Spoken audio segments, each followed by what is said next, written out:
Assalamualaikum warahmatullahi wabarakatuh dan selamat sejahtera. Pada hari ini saya akan berkongsi tentang analisis asas yang boleh dilakukan dengan menggunakan SPSS versi 29. Jika pendengar mempunyai versi yang lain juga boleh digunakan. Okey, kita terus pergi kepada bahagian penyediaan data.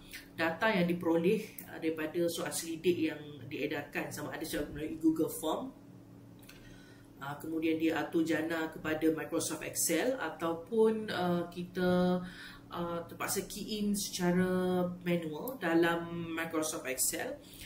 Okey, data tersebut kadang-kala datang dalam keadaan mempunyai perkataan ataupun mempunyai ayat. Maka SPSS tidak dapat membaca sebahagian maklumat tersebut. Jadi untuk mengelakkan perkara ini berlaku, maklumat tersebut ataupun data tersebut perlu diletakkan dengan kod. Contoh, lelaki digantikan dengan nombor 1, perempuan digantikan dengan nombor 2. Ataupun dari segi respon, 1 mewakili tidak setuju, 2 mewakili sangat tidak setuju dan sebagainya. Baik, kita terus pergi kepada perkara lain yang perlu diambil kira, iaitu dari segi item negatif. Untuk item negatif, kadang-kala ada soal selidik yang mengandungi item negatif.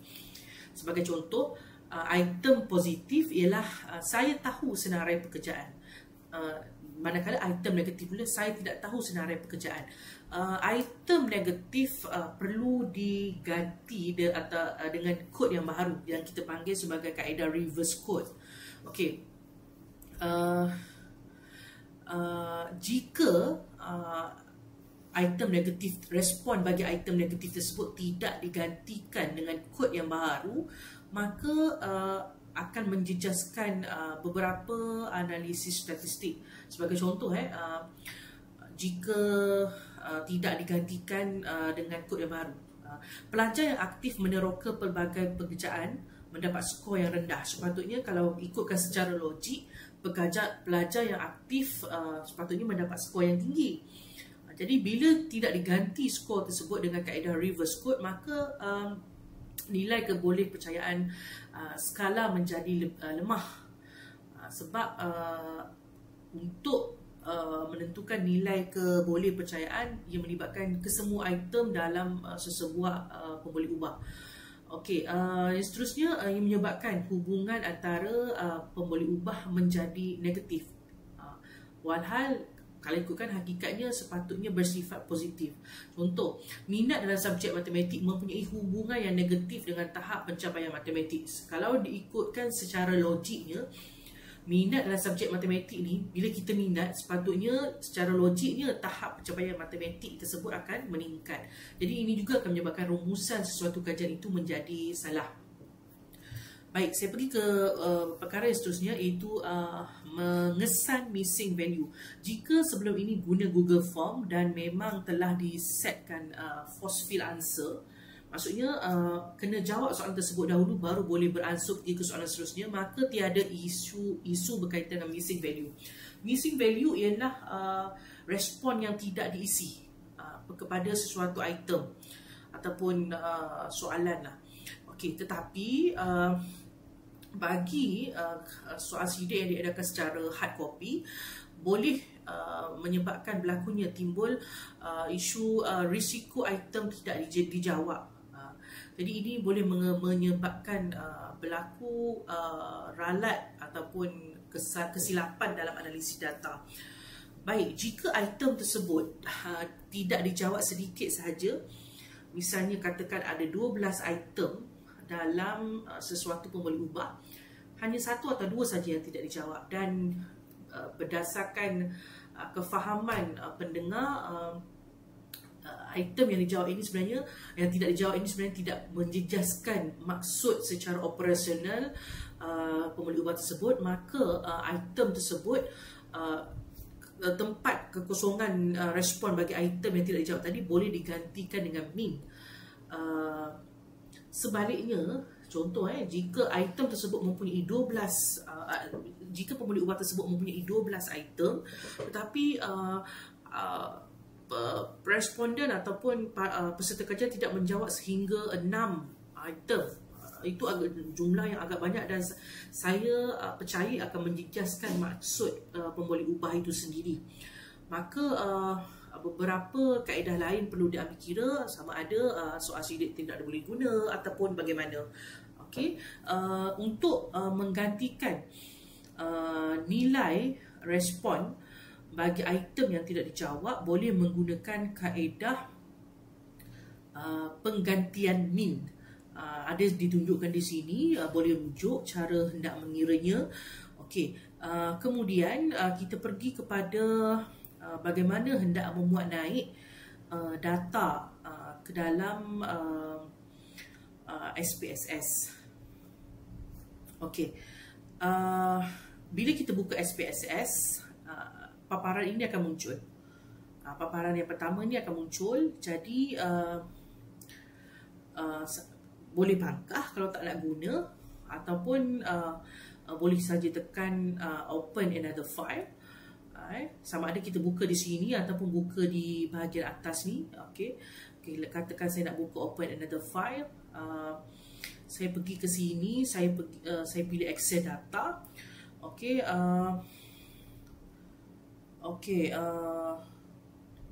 saya pilih raw data SPSS. Raw data maksudnya data mentah yang saya baru saja pungut, belum lagi dianalisis. Okey, saya tekan open. Okey, saya akan tick semua. Kemudian saya tekan OK. Baik, ini ialah data mentah yang belum apa orang kata, digantikan kodnya. Seperti saya beritahu tadi, tak cantik lah. Sebenarnya ada cara lain, kita boleh tukar penyataan ini kepada kod-kod tertentu, tetapi bagi saya adalah lebih mudah kita ganti pada Microsoft Excel. Okey, katakan saya buka di sini. Okey, saya buka di sini. Okey. Kemudian, okey, cuba lihat ya. Saya menggantikan aliran kelas ni. Okey, saya menggantikan dengan kod. Okey, katakan find dan select, saya pilih replace. Okey, dekat sini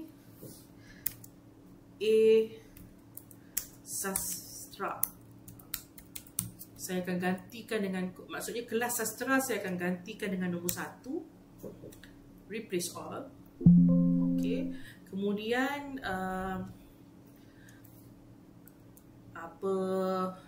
kelas B science saya gantikan dengan 2, replace all. Okay, seterusnya kelas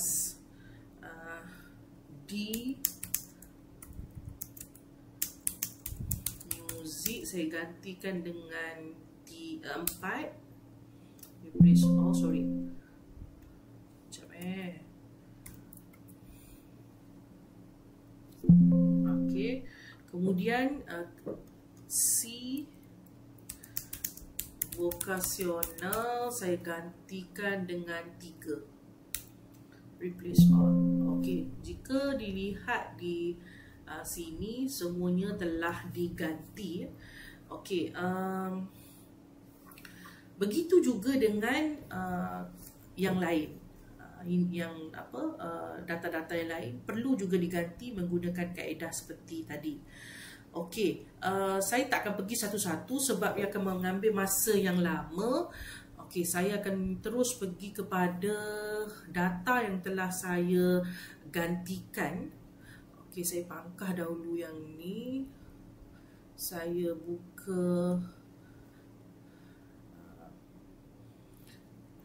Okey, saya buka data yang telah saya telah saya gantikan dengan kodnya. Okey, cuba lihat di sini ya. Okey, raw data tadi saya tutup. Okey. Okey. Semua ni telah diganti. Okey, ini saya delete dahulu. Okey, ini pun sama, saya delete dahulu. Sebab ini data yang telah saya sediakan dan memang cantik datanya. Okey, sekarang kita pergi kepada untuk melihat sama ada terdapat kolom yang mengandungi titik-titik. Kejap Okey. Kadang-kadang apabila kita muat naik data dekat bahagian bawah ni akan ada titik-titik kecil penuh titiknya. Titik-titik ini boleh di-delete secara manual. Okey. Ataupun sebenarnya titik-titik ini tidak belah menjejaskan analisis kajian, tetapi bagi saya data jadual yang dihasilkan tersebut menjadi tidak cantik lah, sebab dia terus akan menyatakan bilangan respon titik-titik itu, walaupun tak ada respon, yang ada titik saja. Okey, jadi kalau lihat di sini cantik tak ada. Okey, so jadi sekarang kita pergi kepada analisis deskriptif. Analisis apa yang kita boleh buat? Analisis deskriptif yang boleh dibuat ialah antaranya ialah frekuensi. Frekuensi ini juga dipanggil kekerapan dan peratus. Misalnya sampel ada 100 orang, 80 daripadanya ialah berjantina perempuan. 80 perempuan, 20 lelaki. Kalau 80 perempuan, berapa peratusnya? Lelaki 20 orang, berapa peratusnya? Itu yang dimaksudkan dengan frekuensi dan peratus. Dan perlu juga kita tahu julat minimum dan maksimum. Contoh skala Likert yang digunakan ialah 1 hingga 5. Okey, jika soal selidik tersebut yang tidak menyatakan skalanya secara berulang. Okey, contoh hanya menyatakan pada arahan saja. Bulatkan jawapan, bulatkan respon dengan berpandukan skala Likert 1 hingga 5. Sekali tu dia cakap. Yang lain dia tinggalkan ruang kosong. Jadi pelajar terpaksa tulis 5 ke 1 ke, tapi biasanya jarang lah. Ini boleh menyebabkan terdapat kemungkinan pelajar tersalah isi. Dia pergi isi nombor 7 respon. Mana ada kan nombor 7 respon? Tak ada. Okey, jadi kenapa kita nak tahu julat minimum atau maksimum? Kerana kita nak tahu seandainya pelajar ramai bulatkan skor 1, ini menunjukkan tahap yang lebih rendah, ataupun ramai jawab 1 ataupun ramai jawab 5, adakah keadaan menjadi ekstrim? Keadaan ekstrim ini maksudnya boleh menyebabkan berlakunya skewness. Skewness adalah tahap condong data ke kiri ataupun ke kanan. Kenapa kena tahu mengenai tahap condong ni? Sebab ia boleh mempengaruhi taburan normal sesuatu data. Taburan normal sesuatu data itu sebenarnya boleh mempengaruhi jenis analisis yang seterusnya yang kita nak lakukan dalam kajian kita menggunakan SPSS. Okey, selain itu analisis deskriptif juga boleh dilakukan dengan menggunakan dengan menentukan mean ataupun purata. Contoh, pelajar pertama jawab dia makan 3 kali sehari. Pelajar kedua jawab saya makan 8 kali satu hari. Pelajar ketiga jawab saya makan 10 kali satu hari. Okey, purata daripada 3 orang tu kebiasaannya dia makan berapa kali satu hari. Itu kita panggil purata. Kita nak tahu secara umum. Dan seterusnya kita juga boleh mengetahui sisihan PRY ataupun dipanggil standard deviation. Jika SD lebih rendah menunjukkan jawapan responden yang hampir sama, manakala SD yang lebih tinggi menunjukkan suatu keunikan jawapan respon diberikan kerana terdapat kepelbagaian jawapan yang diberikan, respon yang diberikan. Satu lagi saya terlupa nak letak, itu variance. Okey, kita pergi kepada contoh data ataupun jadual berdasarkan analisis deskriptif tadi. Ini yang saya kata ada mean, ada standard deviation, variance, range minimum maksimum, apa semua. Okey, boleh tunjuk contoh sampel saya ada 511 orang. Jadi untuk secara puratanya bagi item nombor 1, mean-nya ditunjukkan 2.66. Okey, dan standard deviation seterusnya ditunjukkanlah. Okey, begitu juga dengan soalan 2, 3 dan seterusnya. Ataupun saya juga boleh tunjukkan data saya dalam bentuk bar chart. banyak pilihan, carta pie, banyak boleh pilih. Okey, saya juga boleh tunjukkan berdasarkan Likert scale. Sebagai contoh, kosong. Pelajar yang memilih kosong, berapa ramai pilih? Oh, 26 orang bersamaan dengan 50.1%, dan seterusnya. Okey, untuk melakukan analisis deskriptif ini, saya tunjukkan melalui SPSS ya. Pergi kepada Analyze Descriptive Statistic. Okay, kita pergi kat sini. Sorry. Kita pergi kat sini. Analyze Descriptive Statistic. Baik, ada dua pilihan yang boleh dipilih. Pengguna janganlah berasa panik. Nak pilih frekuensi ke, nak pilih deskriptif ke, dua-dua sebenarnya memainkan peranan yang hampir sama. Jika tak berminat dengan frekuensi, boleh pergi pada deskriptif dan sebagainya. Okey, katakan saya pilih frekuensi. Saya nak pilih berapa dari segi daerah, aliran, ini terpulanglah. Okey, kemudian letak apa-apa. Okey, saya katakan saya nak juga dari segi item. Ini contoh saja saya tunjuk. Okey, saya nak mean, standard deviation, minimum, maximum, variance, what else. Okay, continue. Masukkanlah berapa yang nak tu. Okay, kemudian charts. Saya nak pilih yang mana? Nak bar charts ke, pie charts ke? Saya nak ada segi apa? Chart values, percentage. Katakan, saya tekan continue, saya tekan OK. Okay, jika lihat di sini inilah jadual yang telah rakan-rakan jana, pendengar jana Jana. Okey, ada pie chart, sangat cantik. Jadi jika berminat dengan data ini, boleh tekan save, namakanlah apa filenya. Okay, jika tak berminat, boleh pangkah, tak akan hilang data tersebut. Okay, ataupun nak pergi kepada berbentuk deskriptif. Contoh nak ambil yang ni, masukkan. Okey, kemudian tekan mean, standard deviation, minimum, maximum, variance. Okey, lepas tekan continue, tekan OK. Okey, so dia akan tunjuklah data-datanya. Okey, yang mana yang disukai, itulah yang boleh digunakan. Jadi bermainlah dengan jenis analisis ini supaya anda akhirnya tahu apa data yang anda nak tunjukkan. Okey, sebelum saya terlupa ya, sepatutnya tadi apabila data ini dimuat naik, dan telah dikodekan, pergi kepada variable view. Okey, jika lihat di sini, saya telah tukar kategori measurement bagi item. Okey, saya pergi satu-satu. Untuk item, saya nak tunjukkan contoh PP1 hingga PP5. Sebenarnya item ini berada dalam kategori variable pengalaman pembelajaran, manakala KD1 hingga KD6 ialah item-item yang berada di bawah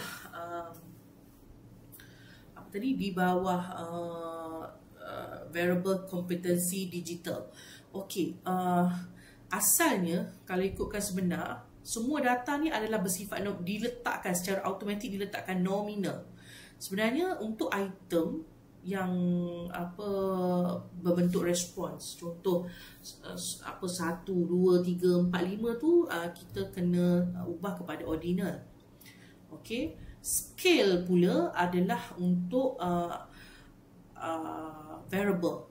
Apa itu variable? Apabila saya telah grupkan PP1 hingga PP5 menjadi variable pengalaman pelajaran, KD1 hingga KD6 kepada variable kompetensi digital, maka dia akan auto berubah kepada scale. Okey, kenapa yang atas ni nominal? Okey, nominal ni sebabnya macam saya cakap tadilah, pejantina lelaki perempuan, itu nominal. Dia tak ada respon. Saya setuju lelaki, saya setuju perempuan, tu bukan, tak ada. So dia nominal lah. Okey, kemudian kita pergi balik pada data view tadi. Okey, apa lagi yang kita boleh buat daripada data-data yang diperoleh? Okey, so ini saya dah tunjukkan. Kita pergi pada slide seterusnya, tahap mean. Okey, tahap mean yang ditunjukkan, okey, contoh macam tadi saya tunjuk dekat sini. Kita tekan analyze, Discrete statistik, frequencies. Okey, saya tunjuk banyak sangat. Okey, contoh dekat sini saya tanda statistik, mean dah ada. Okey, okay, cuba lihat mana mean dia. Okey, contoh dekat sini kita lihat untuk item 1 mean-nya ialah 2.66. Okey, kita nak tahu mean ni berada dalam kategori tinggi ke, rendah ke, sederhana, kita tak tahu. Kita tak boleh apa orang kata simply cakap mean 2.66 rendah. Atas asas apa kita kata 2.66 tu rendah? Ada kalanya 2.66 tu sederhana. Okey, kita rujuk dekat sini. Okey, contoh ada instrumen yang kita nak guna tu, dia asalnya memang dibangunkan dan telah dinyatakan siap-siap tahap mean-nya. Contoh 1 hingga 2.33 ialah rendah. Sederhana pula 2.34 hingga 3.67. Tinggi pula dari 3.68 hingga 0.5. Telah dinyatakan awal-awal. Ada juga instrumen yang tak menyatakan. Jadi macam mana kita nak tahu tahap mean item yang kita dapat tadi tu? Okey. Jika tidak disediakan, interpretasi boleh dilakukan dengan merujuk kepada panduan oleh Hussein 2022. Boleh cari artikel ni. Okey, Hussein ni dia kata dia bagi contoh nak guna dalam bentuk kategori 3 atau kategori 5. Macam ni yang kat sebelah ni kategori 3 Okey, contoh misalnya terdapat kita guna skala 1 hingga 5. Jadi 5 tolak 1 4. Kita nak guna kumpulan 3 atau 5? Okey, katakan nak guna kumpulan 3. Maka 4 bahagi dengan 3 ialah 1.33. Bermaksud interval tu antara setiap tu ialah 1.33. Ni 1 sebab dia 1 ni kan. Okay, 1 tambah dengan 1.33 maka jadinya 2.33 dan seterusnya. Okey. Jadi tahap mean juga boleh digunakan untuk mengukur tahap variable tu secara keseluruhan. Contoh, bagaimana kita nak tahu secara keseluruhan variable pengalaman pembelajaran mencatatkan tahap tinggi, rendah atau tinggi. Guna kaedah yang sama. Okey. Sekarang kita pergi pada cross tabulation. Untuk cross tabulation, ini adalah data-data, ini adalah contoh jadual yang menunjukkan bagaimana analisis cross tabulation berperanan. Contoh, katakan anda nak tunjuk jantina lelaki dengan perempuan dari segi daerah. Okay, dia tunjuk, jantina lelaki daripada Johor Bahru ada 4, perempuan Johor Bahru ada 15 dan seterusnya. Pada masa yang sama, boleh juga kalau kita nak tahu, kita nak buat jadual tersebut berlapis. Contoh, melibatkan jantina, daerah beserta dengan package stem. Contoh package stem. Okey, katakan package stem ni ada 1, 2, 3, 4 package stem. Okey, untuk package 1, okey, dari segi daerah Johor Bahru, jantina lelaki ada 2 orang je. Manakala perempuan pula ada 13 orang. Untuk package 2, dari daerah Johor Bahru, jantina lelaki ada 1, jantina perempuan ada 2, ada 1 juga. Itu maksud saya. Jadi bagaimana ni kita nak buat untuk cross tabulation ni? Kita pergi pada analyze, descriptive, statistik dan cross tab. Kita pergi sesuatu. Okay, analyze, descriptive, statistik, pergi pada cross tab. Okay, pada bahagian row boleh pilihlah nak yang mana. Contoh aliran kelas, jantina nak letak pada kolom boleh, ataupun nak letak item 1 ataupun letak daerah untuk baris ketiga. Okay, untuk baris ketiga ni tak wajib pun, tapi kalau rasa nak letak boleh letak. Nak letak item pun tak ada masalah. Kita tengok dekat statistik ada tak apa-apa yang menarik. Okay, tak ada. Okay, kita terus pergi pada okay. Tengok dia dah bahagi. Jadi tengoklah yang mana sesuai dengan cara kita nak melakukan data kita. Tak ada betul, tak ada salah. Okey, kalau berkenan, save lah macam tadi. Okey, sekarang saya pangkam. Okey, terusnya kita pergi pada pengelasan item kepada variable. Macam mana kita nak letakkan item 1 hingga 5 ni untuk diisytiharkan sebagai item di bawah variable pengalaman pembelajaran. Begitu juga item 1 hingga 6 untuk diletakkan di bawah kompetensi digital. Ada masanya pengelasan item ni dilakukan mengikut dimensi. Ada masanya dilakukan mengikut secara keseluruhan. Tidak ada yang salah ataupun betul. Terpulang kepada bagaimana anda hendak data tersebut dilakukan. Contoh bagi min, biasa kalau kita nak kelaskan item kepada variable ni, kita gunakan min. Okay, min IV, min pengalaman pembelajaran. Min DV, kompetensi digital. Min DVA, maksudnya min dimensi A kompetensi digital. Min DVB, maksudnya ialah min dimensi B kompetensi digital. Begitulah seterusnya. Okey, bagaimana kita nak buat? Okey, saya tunjuk dulu gambar yang membuktikan bahawa bagaimana kita nak tahu dah terhasil variable. Ni contohnya, ada gambar pembaris. Okey, ini prosesnya yang kita nak buat ni. Okey, sekarang kita pergi pada transform compute variable. Okey, target variable ni bila ialah nama variable tersebut. Tidak boleh ada space. Okey, tidak boleh ada space. Boleh diringkaskan ataupun boleh diletakkan, boleh didekatkan ataupun boleh letak underscore. Contoh, pengalaman underscore pembelajaran untuk variable pertama.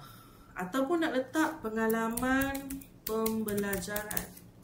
Ataupun nak letak TP je, pengalaman pembelajaran. Tak ada masalah. Okay, kat sini kita type min. Kita buat apa bracket.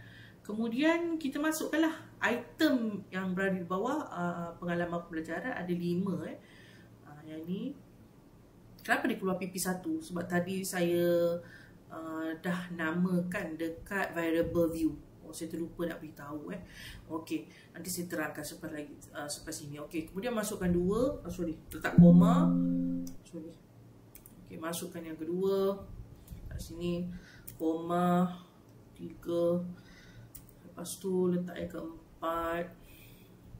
Koma, letakkan yang kelima. Kemudian kita buat penutup bracket, kita buat OK. Okey. Dah terhasil variable bagi pengalaman pembelajaran. Okey, kita pergi yang seterusnya. Transform compute variable. Buat sampai habislah. Apa tadi? Kompetensi digital. Okey, saya sebenarnya malas nak buat kompetensi digital ni mengikut dimensi. Tetapi jika kajian para pendengar adalah berdasarkan dimensi, caranya tetap sama. Macam ni, saya nak gunakan secara keseluruhan, maka saya akan masukkan semua itemnya. Tapi kalau saya nak buat KD ni adalah berdasarkan dimensi, contoh item 1 dengan 2 ni dimensi A, maka saya letak 2 je lah kat sini. Tapi sebab saya nak buat semua sekali, saya malas nak buat ikut dimensi, maka saya akan masuk ke semua sekali. Okey, kita pergi sini, koma 2, koma 3, koma 4, koma lupa pula. Okey, 5, 6. Kemudian kita tutup dia, kita letak OK. Sekarang dah ada variable bagi kompetensi digital. So kita pergi pula pada variable view. Kita check, tengok dia dah automatic jadi scale. Okay, yang ni tak perlu ubah lah. Okay, berkenaan tadi bagaimana soalan boleh bertukar, item 1 boleh jadi PP1, PP2 semua tu kan. Okay, sebenarnya dekat sini namanya sama macam dekat sini dalam kolom label. Jadi dah ada dua kolom yang meletakkan ayat penuh bagi sesuatu item tu. Jadi benda tu mengelirukan sebenarnya sebab dia terlalu panjang. Jadi boleh letak saja PP1, PP2 dan seterusnya sebab dekat label dia dah ada ayat dia penjelasan ayat penuh bagi item tersebut.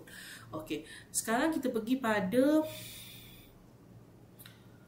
kebolehpercayaan, reliability. Okey, reliability diukur dengan kerombak alpha.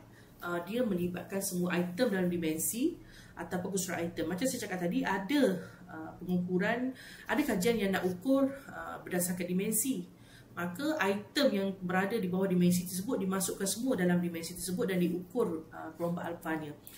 Ataupun nak buat secara keseluruhan, masukkan semua sekali, letak bawah variable tersebut. Okey, tentang penerimaan kerombak alfa ni sebenarnya banyak versi daripada pelbagai scholar.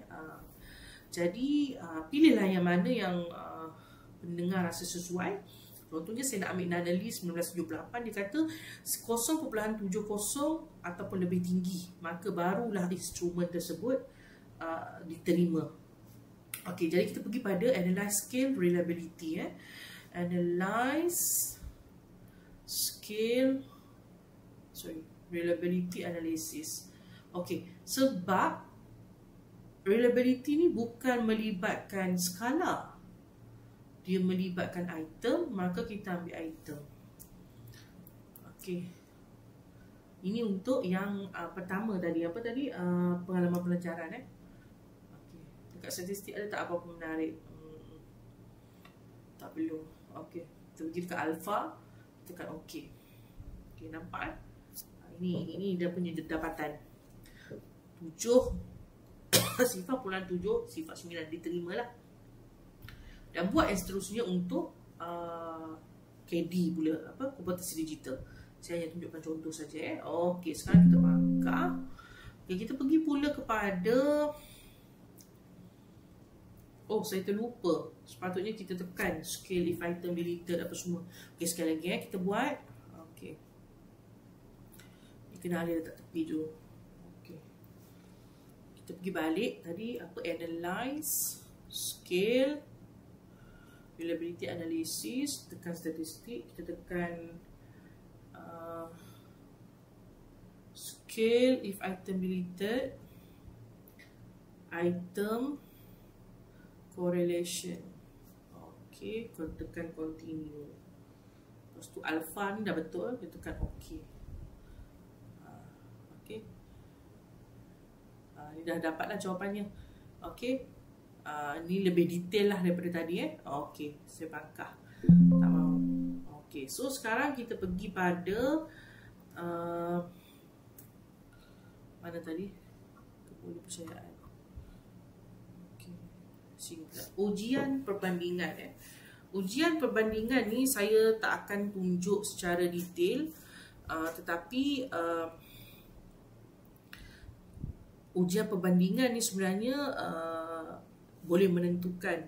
Ujian perbandingan ni, bila kita nak buat ujian perbandingan ni, yang selalu puan-puan dengar T-test, ANOVA, MANOVA, semua tu kita panggil ujian perbandingan. Yang pertama sekali kita kena kenal pastilah jenis DV. DV tu dependent variable lah. Contoh dalam kajian ini, DV saya ialah kompetensi digital. Jadi adakah dia kategori skala, ordinal, nominal? Okey. Kemudian jika tak tahu kategori DV tu jenis apa, boleh masukkan dekat ChatGPT ataupun mana-mana AI, buat brainstorming sikit, tanya skala jenis apa, DV tu jenis kategori mana. Semak bilangan kumpulan dalam IV. Adakah 2 kumpulan saja? Adakah nak guna lebih pada, nak guna 3 ataupun lebih kumpulan? Okey, nota-nota ni boleh bacalah. Kemudian kita semak normality bagi DV, apa ujian-ujian yang perlu dilakukan. Okey, yang ini kalau tak tahu nak buat macam mana, boleh kita tanya dengan ChatGPT macam mana nak buat ujian SPSS step by step normality untuk dependent variable. So dia akan ajar kita. So ikut saja cara tu, memang senang. Okey, dari segi kaedah keputusan, jika DV normal kita guna parametrik, jika DV jelas tidak normal maka non parametrik. Namun masih boleh guna parametrik jika DV tidak 100% normal sekiranya sampel lebih besar. Sebab itulah selalunya kajian ni ditekankan sampelnya lebih besar. Okey, cuba cari citation mana yang menyatakan, yang mendefinisikan apa maksud sampel yang lebih besar. Okey, sebab sampel lebih besar ni dia bersifat lebih menyeluruh, jadi lebih menguntungkanlah untuk penentuan jenis ujian perbandingan, sama ada jatuh dalam kategori parametrik ataupun non parametrik. Okay, kemudian semak homogeneity of variance Levin test. Untuk T-test dengan ANOVA saja, jika Levin test ni P melebihi sifar puluhan sifar 5, variance sama, okey, boleh gunalah. Okey, Levin parametrik tu tadi. Okey, jika Levin kurang daripada sifar puluhan sifar 5, variance tak sama, parametrik masih boleh buat dengan pelarasan. T-test boleh guna equal variance ratio, ANOVA boleh guna Welsh ANOVA, post hoc games over Ini masih dianggap parametrik. Okey, yang ini saya tak akan jelaskan dengan lebih lanjut sebab dia mengambil masa. Jadi kalau nak tahu dengan lebih detail, boleh buat brainstorming dengan AI akan jelaskan lah. Okey, kenapa saya suka kata boleh buat brainstorming dengan AI? Kerana sebenarnya data-data tentang SPSS ni dah banyak dekat internet. Jadi maklumat-maklumat tersebut dah dikumpulkan oleh AI. Okey, kita pergi pula pada yang kelima. Tadi yang keempat kita pergi pada yang kelima. Sebenarnya semak independence of observation. Biasanya lulus secara automatik jika data diperoleh daripada pelajar secara individu. Tiada pelajar menjawab 2 kali. Maksud pelajar menjawab 2 kali ni maksudnya, contoh kita beri Google Form, nama Ali tu muncul 2 kali, Ali bin Abu muncul 2 kali. Tapi kita pula tak perasankan nama dia tu, kita analisis saja. Jadi akan berlaku ralat lah. Walaupun Ali tu jawab dengan telus, tapi maksudnya kita dah ulang ke atas orang yang sama. Bukan repeated measures. Repeated measures ni macam saya cakap tadi lah, yang tentang Ali 2 kali tu. Okay, jika tidak bebas, independence of observation ni, parametrik tidak boleh digunakan. Okay, maksudnya jika kesemua ini tidak dipatuhi, ujian parametrik tak boleh digunakan. Baik, untuk menentukan ujian, jika semua andaian lulus, boleh gunakan parametrik. Contoh ujian parametrik inilah disenaraikan. Okey, jika parametrik gagal teruk atau DV bersifat ordinal ataupun menggunakan 6 parametrik, inilah dia punya contoh analisis yang boleh digunakan. Okey, saya tak akan pergi detail mengenai hal ni kerana setiap orang mempunyai kajian yang tak sama, penggunaan variabelnya, pengukurannya. Jadi boleh dapatkan insight dengan menggunakan AI. Okey, kemudian boleh cuba melaksanakan sendiri analisis tersebut. Okey, ini ujian perbandingan melibatkan independent sample t-test. Okey, ini sebenarnya saya guna parametrik. Okey, contoh kalau independent sample t-test nak banding antara lelaki dengan perempuan, sains versus sastra. Keterangan dia nak bandingkan mean antara 2 kumpulan bebas. Okey, PAT sample t-test, pre-test ataupun post-test. Nilai sebelum intervensi dan selepas intervensi. Ini kalau tak silap saya contoh kajian eksperimental, boleh guna. Membandingkan mean kumpulan sama sebelum dan selepas. One way ANOVA membandingkan lebih daripada 2 kumpulan. Contoh daerah ada 11, kita nak banding kompetensi digital antara 11 daerah. Ataupun kita nak bandingkan tahap akses internet melibatkan 3 kumpulan. Kumpulan yang rendah, sederhana ataupun tinggi. Ni membandingkan 3 kumpulan atau lebih. Jika ANOVA signifikan, perlukan post hoc. Ini saya akan jelaskan seterusnya. Okey, repeated measures ANOVA untuk data yang berulang. Contohnya minggu 1, minggu 2, minggu 3, skor ujian setiap bulan. Ini kajian apa saya tak pasti, eksperimental ke bagaimana ni. Okey, membandingkan kumpulan yang sama pada pelbagai masa. Two-way ANOVA untuk lihat kesan IV1, IV2 dan interaksi antara IV1 dan IV2. Contoh jantina berinteraksi dengan akses internet, apa kesannya kepada kompetensi digital. Dan MANOVA pula melibatkan 2 DV. Okey. Sebenarnya kita pergi pada ujian perbandingan yang ke-6, ANCOVA. Tahap pencapaian dikawal oleh IQ, perbandingan skor kompetensi dikawal umur. Maksudnya kataan kat sini kita tengok ialah dikawal. Okey, dikawal ni maksudnya melibatkan pemboleh ubah yang dikawal lah. Okey, saya tak pasti tajuk kajiannya bagaimana ni. Jika rakan-rakan ada ciri-ciri ini, maka boleh guna ANCOVA. Okey, untuk MANCOVA ada contoh kajiannya. Perbezaan kompetensi digital dan efikasi diri pelajar mengikut status sosioekonomi selepas mengawal akses perangkat digital. Contoh ada kajian tajuk macam ni. Jadi boleh guna MANOVA lah. Okay, saya tak akan terangkan lebih lanjut. Welsh ANOVA, 3 kumpulan tetapi varian tidak sama. Okay, boleh guna Welsh ANOVA tambah post-hoc games whole world. Okay, saya tak akan tunjuk dengan lebih lanjut bagaimana nak lakukan setiap analisis ni. Saya akan guna yang biasa saja. Okay, kita pergi pada independent t-test. Okay, untuk independent t-test ni, okay, saya nak bandingkan contoh kompetensi digital antara jantina lelaki dengan perempuan. Okay, kita pergi pada analyze. Kemudian kita compare means and proportions. Lepas tu kita pilih independent sample t-test. Okey.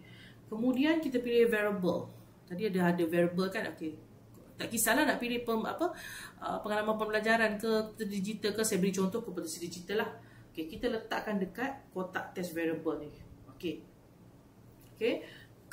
Kemudian pilih skala nominal. Okey. Skala nominal, contoh saya nak ambil jantina, saya letak sini. Nampak tak dia muncul apa tadi tu? Allah Akbar. Apa ni? Simbol soalan ni. Okey, maksudnya kita kena define group kita.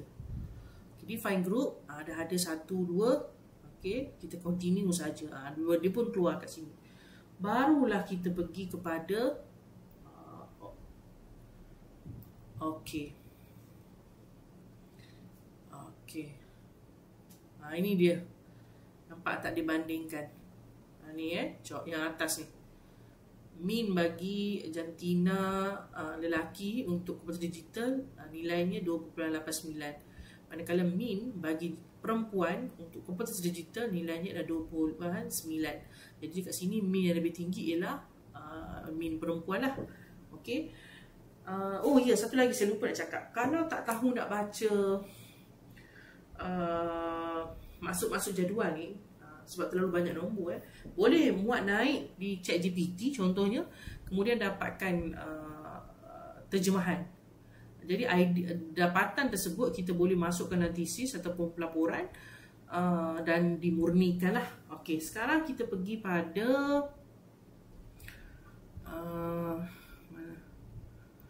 okey, kita pergi pada sini, one way ANOVA. Saya ni guna 2 skrin sebenarnya. Jadi kejap kiri, kejap kanan. Mana tadi one way ANOVA? Okey, one way ANOVA ni saya untuk guna one way ANOVA ni, mula-mula kita kena one way ANOVA tadi, sebab kita nak bandingkan antara one way ANOVA. Okey, lebih daripada 2 kumpulan Okey, contoh kita pergi dekat sini, one way ANOVA. Okey, analyze, compare means apa semua ni. Okey, kita try Saya terus pergi kepada langkah-langkahnya. Okey, kita pergi, ini pangkah dulu, banyak sangat ni. One way ANOVA, analyze, compare means and proportions. Kita pergi one way ANOVA. Okey. Pada bahagian dependent list, kita masukkan variable. Okey, contohnya pengalaman pembelajaran. Kemudian kita pun letakkan faktor.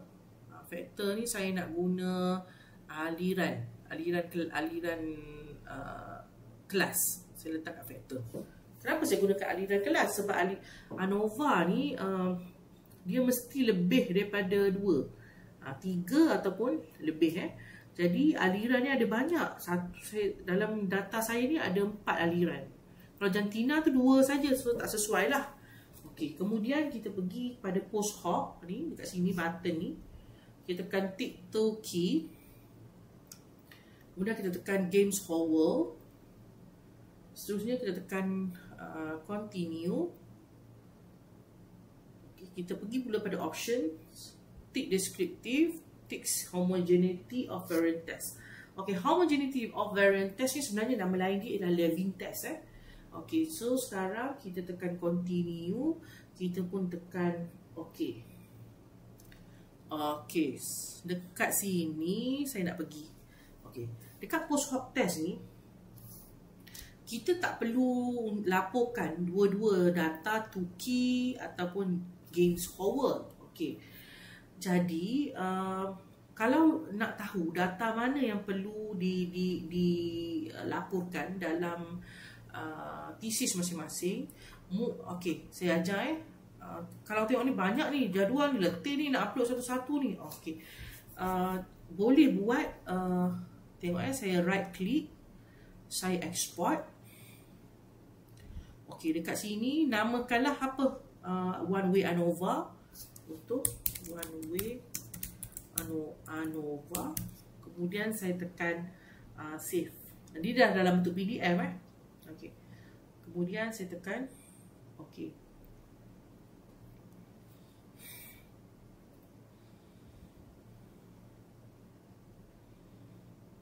Okey. Dia dah save. Okey, sekarang kita pergi nak guna AI lah. Saya guna ChatGPT.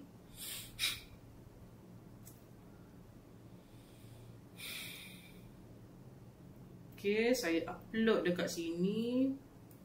One Way ANOVA tadi, mana dia? Okay.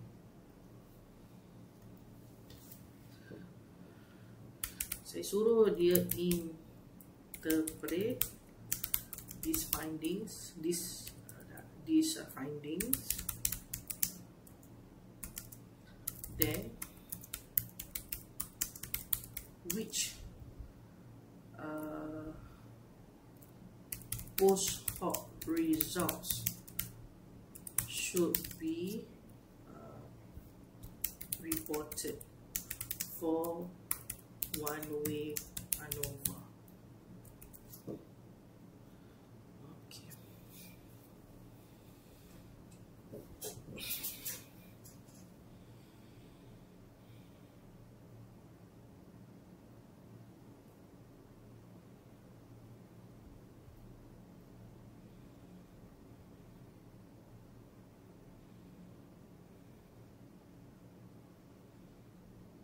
Okay, nampak tak dekat sini dia kata Tuki.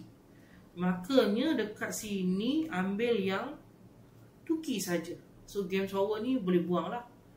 Okay. Jadual ni boleh copy je. Okay, kita copy ni, contoh copy ni kan. Copy, letak dekat Microsoft Word contoh dekat sini saya nak letak.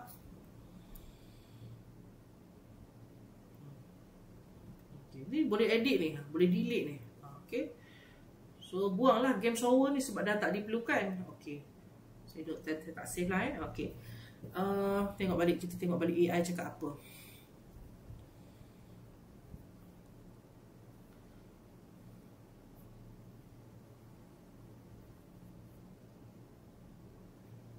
Okay, nampak tak dia buat keputusan untuk kita? Okay. Dia kata okay, sebenarnya penggunaan post hoc ni sebenarnya ada syaratnya. Bukanlah syarat, maksudnya pelaporan mengenai post hoc ni ada syaratnya. Contoh kalau ANOVA tu tak signifikan, kita tak perlu laporkan post hoc. Tetapi kalau ANOVA tu signifikan, kita perlu laporkan post hoc. Macam saya cakap tadi lah, post hoc mana? Tuki ke apa tadi namanya saya lupa, Games Hover. Jadi AI ni akan buatkan untuk kita, akan analisiskan untuk kita lah. Jadi sebenarnya tak susah. Ni contoh dia siap-siapkan macam mana nak laporkan jadi pilihlah yang mana yang sesuai lah. Okay. So saya pangkah dekat sini sebab saya tak perlukan. Okay. Kemudian saya pergi balik pada slide One Way ANOVA. Okay. Kita nak buat pada correlation pula. Okay. Maksudnya contoh kajian pendengar adalah untuk menentukan correlation. Okay. Correlation ialah hubungan antara pemboleh ubah. Okay. Seperti kita biasa dengar, ada Pearson, ada Spearman. Yang mana satu nak guna ni untuk laporkan hubungan? Adakah nak guna Pearson atau Spearman? Okay. Kita pilih salah satu saja. Okay. Tapi untuk pilih salah satu tu, dia ada syaratnya. Okay. Ni syarat-syarat ni kena patuhi. Okey. Okey, saya dah sediakan slide dekat sini Contohnya untuk check normality. Okey, saya pergi satu-satu. Okey. Sebab kita nak tentukan nak guna Pearson ataupun Spearman tadi, kita kena check normality dulu. Okey, so saya pergi pada check normality. Okay, berdasarkan arahan dia kata tengok skewness dan kurtosis ataupun histogram ataupun QQ plot. Okay, dalam SPSS dia kata analyze descriptive statistic, kita pergi pada explore. Okay. Okay, sekarang kita pergi dekat sini, dua-dua variable ni bukan item variable, pergi pada dependent list. Okay, seterusnya kita klik plots. kita pilih histogram. Lepas tu kita pilih normality plot. Stem and leaf ni tak ada masalah nak anti ke apa kan, tapi saya kekalkan saja yang default setting. Okay, kemudian kita klik continue. Kemudian kita pilih OK. Okay, ni banyak kan nak baca ni kan? Aduh, pening ni. Okay, tak apa, simpan dulu. Macam saya cakap tadi, tekan export. Kita save kat ni. Nama dia ialah normality step 1. Okay, save. Okay, kemudian pergi pada step 2 pula. Ni step 2. Okay, check outliers. Biasanya dia kata outliers ni kita dah tunjuk dalam step 1 tadi. Okay, so tak perlulah. Okay, sekarang kita pergi pula pada linearity scatter plot.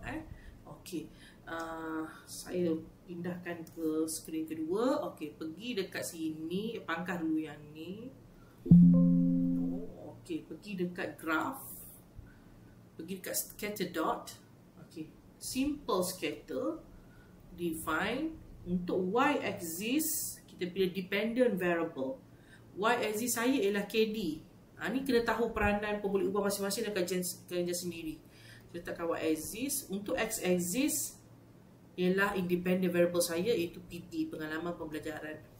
Okay, kemudian tekan OK. Dah je.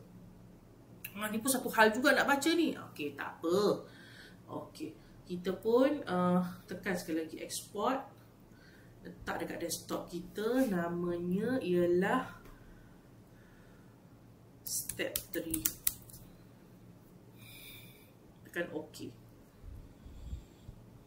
Okay, seterusnya kita pergi pula pada yang ke-4. Okay, choose test. Okay, sabar. Pearson ataupun Spearman. Okay, masa ni lah kita nak tahu tadi test yang kita buat step 1, step 2, step 3 tu apa hasilnya. Okay, kita pergi balik pada ChatGPT tadi, kita upload semua sekali. Ada step 3.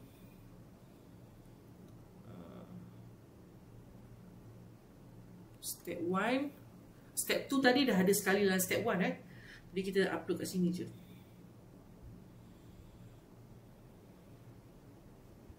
Okay, so kita type kat sini. Based on these two findings, determine if Pearson or Spearman should be used for correlation analysis. Jadi baca.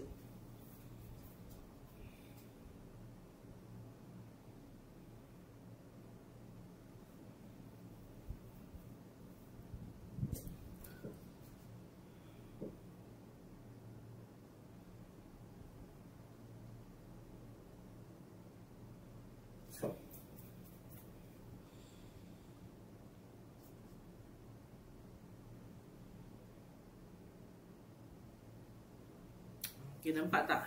Okay, dia beri penjelasan yang kita boleh ambil untuk guna tesis. Kita refresh balik saja.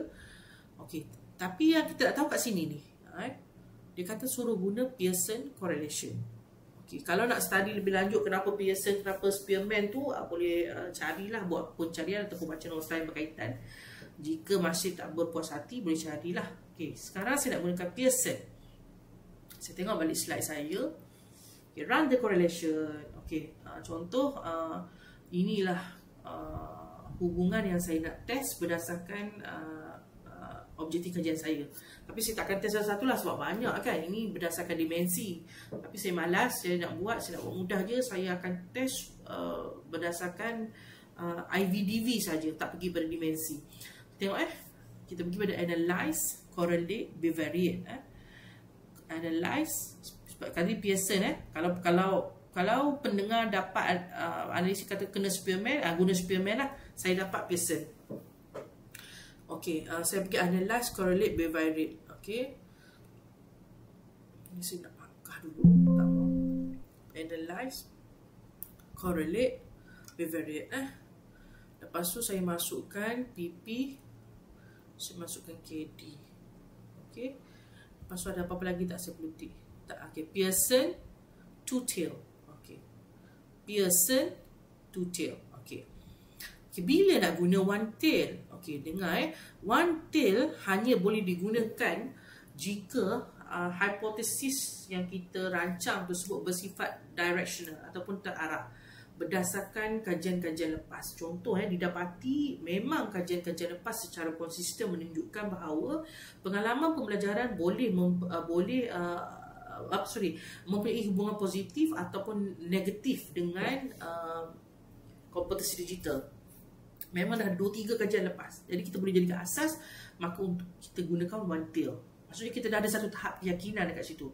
Ataupun kajian lepas menunjukkan A ni secara konsisten telah menunjukkan A ni pengalaman pembelajaran ni boleh meningkatkan ataupun menurunkan kompetisi digital. Jadi berdasarkan kajian lepas ataupun tinjauan literature yang kita buat, maka kita boleh gunakan one tail. Tetapi kalau rasa tak nak buat begini, boleh gunakan two tail sahaja. Okey, saya pilih two tail Okey, saya tekan okey. Okey, ini datanya. Dah dapatlah. Okey, dapat dekat sini. Nanti copy. Tanya dekat sini. Interpret.